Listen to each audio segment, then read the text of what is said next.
চাকসু নির্বাচনে ভোটারদের আঙ্গুলে দেওয়া কালি মুছে যাওয়ার অভিযোগ উঠেছে। তবে নির্বাচন কমিশন বলছে এতে জাল ভোটের সুযোগ নেই।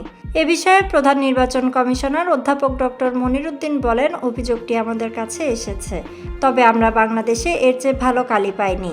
এর চেয়ে ভালো কালি দিতে হলে বিদেশ থেকে আনতে হবে, কিন্তু কালি মুছে গেলেও এক ভোটারের দ্বিতীয়বার ভোট দেওয়ার সুযোগ নেই, কারণ সবাইকে 3 ধাপে চেক করা হচ্ছে।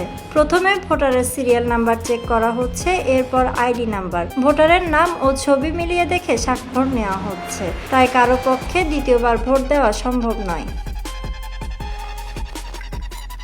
15 অক্টোবর সকাল 9:30 থেকে 5টি কেন্দ্রে শুরু হয় ভোট গ্রহণ। বেলা বাড়ার সঙ্গে সঙ্গে দ্রোহ পরিষদ, ছাত্রদল ও ছাত্র শিবির সমর্থিত প্যানেল থেকে অভিযোগ ওঠে কালি অমোচনীয় নয়, যা ভোটের স্বচ্ছতা নিয়ে প্রশ্ন তুলছে।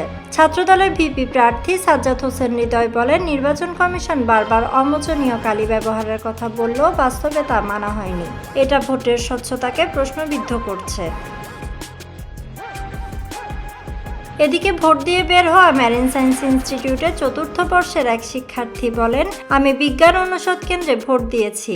ভোট খুব সুন্দরভাবে চলছে। কালি মুছে যাওয়ার বিষয়ে জানতে চাইলে তিনি বলেন, আমার হাতে যে কালি দেওয়া হয়েছে সেটাও উঠে গেছে।